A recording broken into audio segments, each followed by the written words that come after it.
प्रिय श्रद्धालुओं, जय श्री कृष्ण, जय सिया राम, जय श्री महाकाल। भगवान की सेना लंका पर विजय प्राप्त करने हेतु प्रस्थान करती है और उस सेना की कैसी महिमा है इसका वर्णन करते हुए तुलसीदास जी महाराज लिखते हैं। नख आयुध गिर पादपधारी, चले गगन में इच्छाचारी, के हरिनाद भालु कपि करही, डगमगाए दिग्गज चिक करही। नखी जिनके शस्त्र हैं वे इच्छानुसार सर्वत्र बेरोक टोक चलने वाले रीछ बानर पर्वतों और वृक्षों को धारण किए, कोई आकाश मार्ग से और कोई पृथ्वी पर चले जा रहे हैं। वे सिंह के समान गर्जना कर रहे हैं। उनके चलने और गर्जने से दिशाओं के हाथी विचलित होकर चिघाड़ रहे हैं। चिक्क रहे दिग्गज डोल मह गिरिलोल, सागर खर भरे मन हर्ष सब गंधर्व, सुरमुनि नांग किन्नर दुख टरे। कट कटह मर कट बिकट भट बहु कोट कोट न धावही, जय राम प्रबल प्रताप कौशल नाथ गुण गन गावही। दिशाओं के हाथी चिघाड़ने लगे, पृथ्वी डोलने लगी, पर्वत चट्टान चंचल हो गए, कांपने लगे और समुद्र खलबला उठे। गंधर्व देवता मुनि नाग किन्नर सबके सब मन में हर्षित हुए कि अब हमारे दुख टल गए।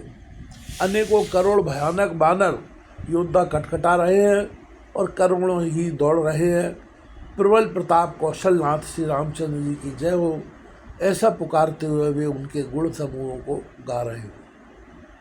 सह शक न भार उदार, अह पति बार बार अह मोहि, गह दसन पुन पुन कमठ पृष्ठ कठोर शोकिम सोहई। रघुवीर रुचिर प्रयान प्रस्थित जान परम सुहावनी, जनु कमठ खर पर सर्प राज लिखित अविचल पावनी। उदार परम श्रेष्ठ एवं महान सर्पराज शेष जी भी सेना का बोझ नहीं सह सकते। वे बार बार मोहित हो जाते हैं, घबरा जाते हैं और पुनः पुनः कच्छप की कठोर पीठ को दांतों से पकड़ते हैं। ऐसा करते हैं अर्थात बार बार दांतों को गड़ाकर कच्छप की पीठ पर लकीर सी खींचते हुए वे कैसे शोभा दे रहे हैं, मानो श्री रामचंद्र जी की सुंदर प्रस्थान यात्रा को परम सुहावनी जानकर उसकी अचल पवित्र कथा को सर्पराज शेष जी कच्छप की पीठ पर लिख रहे हों। यह विद जाए कृपा निध उतरे सागर तीर, जह तह लागे खान फल भालु विपिल कपिवीर। इस प्रकार कृपा निधान राम जी समुद्र पट पर जा उतरे।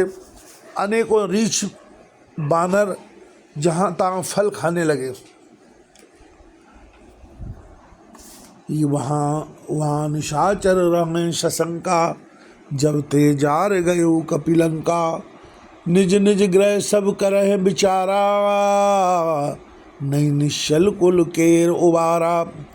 वहाँ लंका में जब से हनुमान जी लंका को जलाकर गए तब से राक्षस भयभीत रहने लगे। अपने अपने घरों में सब विचार करते हैं कि अब राक्षस कुल की रक्षा का कोई उपाय नहीं है। जास दूत बल बरन न जाई, तह आए पुर कवन भलाई। दूतन सन सुन पुर जनबानी, मंदोदरी अधिक अकुलानी। जिसके दूत का बल वर्णन नहीं किया जा सकता, उसके स्वयं नगर में आने पर कौन भलाई है। हम लोगों की बड़ी बुरी दशा होगी। दूतियों से नगर वासियों के वचन सुनकर मंदोदरी बहुत ही व्याकुल हो गई। रहे जोर कर पति पग लागी, बोली बचन नीत रस पागी। कंत करस हरिशन पर हरऊ, मोर कहा अति हित ही धरऊ।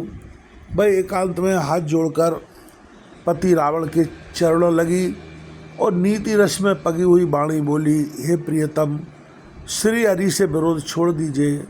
मेरे कहने को अत्यंत हितकर जानकर हृदय में धारण कीजिए। समझत जास दूत कहे करनी, श्रवै गर्भ रजनी चर घरनी। तासु नार निज सचिव बुलाई, पठवों कंत जो चहों भलाई। जिनके दूत की करनी का विचार करते ही, स्मरण आते ही राक्षसों की स्त्रियों के गर्भ गिर जाते हैं। वे प्यारे स्वामी, यदि भला चाहते हो तो अपने मंत्री को बुलाकर उनके साथ उनकी स्त्री को भेज दीजिए। तब कुल कमल विपिन दुखदाई, सीता शीत निशा तब आई।